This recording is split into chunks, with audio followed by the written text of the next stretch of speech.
영에 임하시는 성령. 설명드리기 앞서 아버지의 영인 성령은 임하시는 것이지 지배를 하시지 않습니다. 그 예로 우리가 성령을 받았음에도 우리의 정욕대로 사는 것과 시간이 지날수록 성령의 감동보다는 본인의 경험과 세상 이치에 맞게 신앙을 조율하려고 합니다. 우리 이방인들이 성령의 지배를 받았다면 온전히 성령의 감동대로 성경의 말씀대로 살겠지만 아버지의 영인 성령께서는 이방인들의 자유의지를 제한하시지 않으셨습니다. 저번 영상에서 말씀드렸듯이 이것은 모두를 죄 아래 가두기 위해 이방인들의 자유의지를 제한하지 않으신 것입니다. 그러나 이방인과 달리 그 당시 이스라엘 백성들 중 예수님께 죄사함 받은 자들은 성령의 지배를 받았습니다. 죄사함 받은 유대인들이 성령의 지배를 받을 수 있었던 것은 예수께서 원죄와 자범죄를 해결하셨기 때문입니다. 원죄는 아담으로부터 이어진 하나님과 끊어진 죄고, 자범죄는 내가 육신의 욕망을 따라 지은 죄이기 때문에 예수님이 육체를 입고 오셨을 때 예수님께 죄인이라 고백하고 나온 자들만이 이 자범죄를 해결받았습니다. 이방인과 유대인 똑같이 육체의 소욕대로 살았는데 무슨 차이냐 물으시겠지만 이방인과 유대인의 가장 큰 차이는 자유의지의 제한입니다. 하나님께서는 유대인들을 하나님이 백성 만드실 때에 모든 것을 율법으로 오라매셨습니다. 그렇기에 삶의 기준이 하나님의 율법대로 사느냐 죽음이냐였습니다.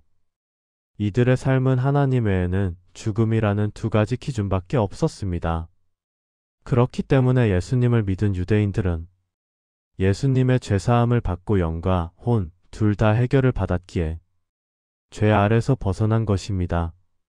그렇기 때문에 성령께서 영과 마음을 지배하실 수 있었고 그렇기에 성령의 뜻대로 살고 세상에 미련을 두지 않고 목숨을 초계와 같이 버릴 수 있었습니다.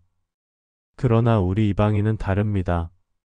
유대인과 달리 이방민족에게는 하나님께서 법으로 오라매지 않으셨기 때문에 우리는 하나님이 주신 가르침 외에도 선택지가 많았습니다.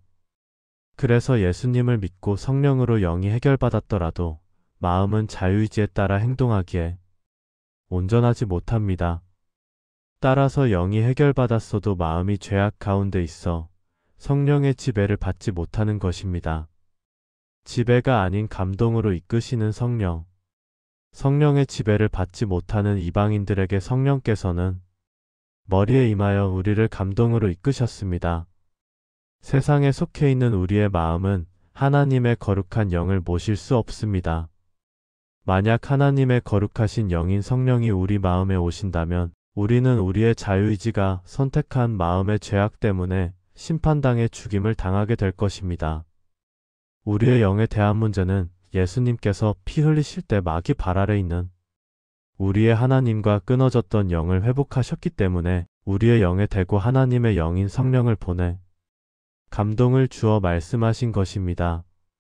성령의 감동이란 우리가 금식을 하거나 회개를 통해 혹은 외부와의 단절과 자기 본능인 육신의 소욕을 단절시킬 때 자신의 본능과 자아의 소리를 듣는 것이 아닌 성령의 감동을 느끼기에 성령께선 보여지는 현상과 머리로 이해할 수 있는 인지를 통해 우리에게 올바른 것을 보여주셨습니다. 그래서 성령을 받으면 하나님이 살아계심을 느끼고 방언과 영안이 열리는 등 새로운 세계를 인지하여 인간들에게 영적 세계를 알 수 있게 하신 것입니다. 그러나 성령의 감동을 따라 살려면 매일같이 육신의 소욕을 잘라내야 했습니다. 하지만 그렇게 된다면 육의 소욕인 본능이 위협을 느끼기 때문에 우리는 육을 위해 먹어야 하고 육을 충족시키기 위해서 세상과 접촉할 수밖에 없습니다. 그렇기에 성령께서 보여주신 영적인 현상과 감동을 인지했음에도 그 뜻대로 살지 못하는 것입니다. 하지만 성령은 어기면 그걸로 끝입니다. 우리가 회복된다고 이야기하지만 성령은 온전하신 하나님의 영이어서 죄악과는 타협될 수 없습니다. 하지만 온전하지 못한 인간에게 오실 수 있었던 것은 우리가 예수님의 보혈로 영이 해결받았기 때문입니다. 그런데 성령을 받았음에도, 회개하고 은사를 받았음에도 점차 성령의 역사가 강해지는 것이 아닌 인간의 뜻대로 쇠퇴하는 것이 바로 성령대로 따라 살지 못하면 못할수록 성령의 법을 어겨 성령의 감동이 하나씩 차단되기 때문입니다. 이것에 대한 말씀은 히브리서 6장에 자세히 나와 있습니다. 3.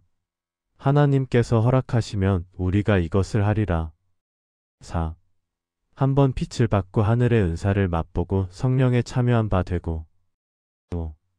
하나님의 선한 말씀과 내세의 능력을 맛보고도 6.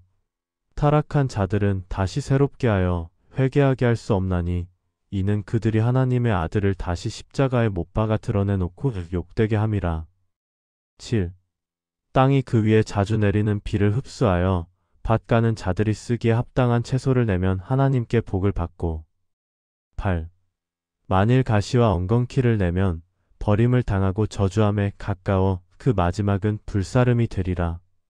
위의 말씀과 같이 성령의 온전함을 맛봤음에도 지키기 못한다면 다시는 회개할 수 없다고 하십니다. 여기서 다시 회개할 수 없다고 하는 말은 돌이키지 못한다는 말입니다. 다시는 성령을 처음 받은 것처럼 회복될 수 없고 점점 인간의 소욕으로 말미암아 예수님을 욕되게 한다는 것입니다. 오늘날 기독교가 처한 현실이 성령을 지키지 못해 점점 하나님 뜻과 멀어지고 세상에서도 손가락질 받는 이도저도 아닌 종교가 되는 것이 이 때문입니다. 두 번째로 도적같이 오시는 그리스도. 그렇기 때문에 하나님께서는 우리 이방인들에게 유대인들과 같이 율법을 주신 것입니다. 바로 성령의 법이 우리에게는 유대인들과 같은 율법 역할을 하게 된 것입니다. 율법 또한 하나님이 주셨기에 온전한 것이었습니다. 그러나 유대인들 또한 그것을 온전하게 지키지 못했습니다. 예수님께선 육을 입고 오셔 율법을 지키지 못한 죄인들의 문제를 해결하셨고 죄인들을 아버지 품에 청구하셨습니다. 이방인들 또한 마찬가지입니다. 성령의 감동이 온전하나 그것을 지키지 못하기에 우리는 성령의 법을 어긴 죄인이 되었습니다. 그래서 이방인들을 위해 두 번째로 예수님이 오시겠다고 하셨습니다. 이와 같이 그리스도도 많은 사람의 죄를 담당하시려고 단번에 들이신 바 되셨고 구원에 이르게 하기 위하여 죄와 상관없이 자기를 바라는 자들에게 두 번째 나타나시리라. 히브리서 9장 28절. 많은 기독교인들은 이것을 예수님의 공중 재림이라고 말합니다. 하지만 예수님께서는 도적같이 오시겠다고 말씀하셨습니다. 43. 너희도 아는 바니 만일 집 주인이 도둑이 어느 시각에 올 줄을 알았더라면 깨어있어 그 집을 뚫지 못하게 하였으리라. 44. 이러므로 너희도 준비하고 있으라. 생각하지 않은 때에 인자가 오리라. 마태복음 24장 43에서 44절. 39. 너희도 아는 바니 만일 집 주인이 도둑이 어느 때에 이를 줄 알았더라면 그 집을 뚫지 못하게 하였으리라. 40. 그러므로 너희도 준비하고 있으라. 생각하지 않은 때에 인자가 오느니라. 누가복음 12장 39에서 40절. 기독교인들은 이 또한 예수님의 재림이 도적같이 알지 못하는 때에 온다는 것으로 해석합니다. 하지만 명확히 재림과 도적같이 오신다는 것에 대한 구분이 성경에 기록되어 있습니다. 그때 인자의 징조가 하늘에서 보이겠고 그때 땅의 모든 족속들이 통곡하며 그들이 인자가 구름을 타고 능력과 큰 영광으로 오는 것을 보리라. 마태복음 24장 30절. 볼지어다 그가 구름을 타고 오시리니 각 사람의 눈이 그를 볼 것이요 그를 찌른 자들도 볼 것이요 땅에 있는 모든 족속이 그로 말미암아 애곡하리니 그러하리라. 아멘. 요한계시록 1장 7절. 이처럼 예수님의 재림은 큰 영광을 나타내고 각 사람이 알 수 있도록 오신다고 하십니다. 그러나 기독교인들은 본인들이 성령을 받았으니 온전해졌다고 생각하여 자신의 본능과 죄악은 생각지 못하고 자신의 상태를 완결형으로 생각합니다. 그래서 도적같이 오신다는 말씀과 예수님의 재림을 동일시 여긴 것입니다. 그러나 성경에서는 명확히 구분하여 두 번째 오실 것을 예고하십니다. 이것은 유대인의 죄악 문제를 해결한 뒤 대부분의 인류의 구성원인 우리 이방인들을 죄 아래서 구하기 위해 다시 한번 오신다는 뜻입니다. 그래서 그 첫 번째로 사도 바울을 통해 다메섹 도상에서 빛으로 오셔서 이방인들에게 부활하여 영으로 오실 것을 예표하십니다. 그렇기에 사도 바울은 성령도 받고 부활하신 예수님의 영인 그리스도 영을 받은 첫 사람이 되었기에 성경의 아버지의 영과 아들의 영인 그리스도 영을 구분하여 기록한 것입니다. 그럼 부활하신 그리스도의 영은 어떻게 성령과 다른지 설명드리기 전에 우리의 인간이 어떻게 영과 혼과 육으로 구성되어 있고 각 역할은 무엇을 하는지 어떻게 그리스도께서 마음에 오시는지에 대해 말씀드리겠습니다.